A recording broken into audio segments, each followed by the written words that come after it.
কিছুক্ষণ পরে কর্নেল সবে উঠে দাঁড়িয়েছেন।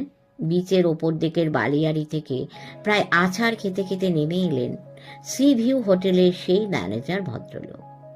তারপর হাঁপাতে হাঁপাতে বললেন, হ্যাঁ, সর্বনাশ হয়ে গেছে স্যার, হরদয়াল বাবু খুন হয়েছেন।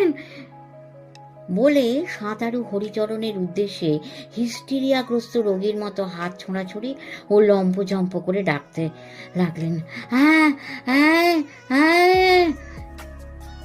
কর্নেল তৎক্ষণাৎ হন্তদন্ত হয়ে বালিয়াড়ির দিকে এগিয়ে গেলেন।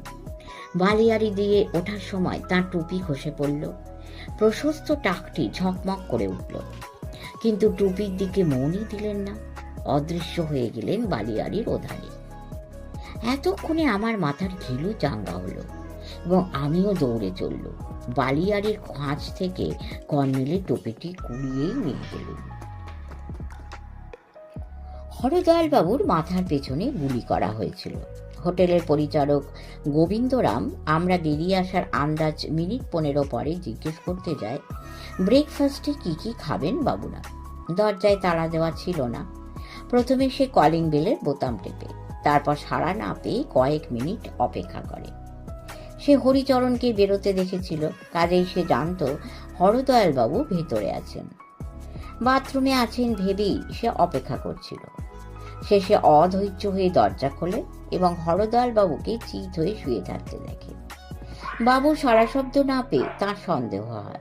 তখন সে ওর দিকে ঝুঁকে কপালে হাত রাখে। কপাল ভীষণ ঠান্ডা ছিল। তারপর চোখে পড়ে বালিশের ওপরে রক্তের ছোপ।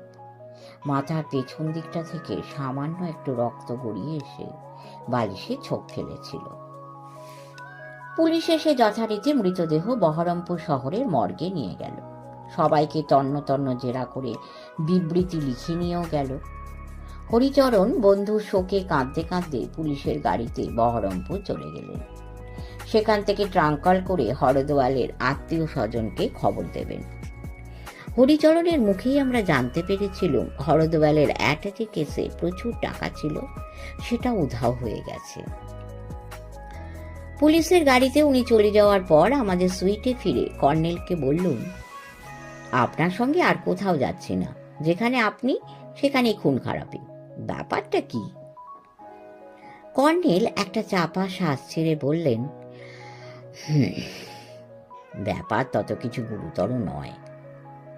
অবাক হয়ে বললুম, গুরুতর নয়?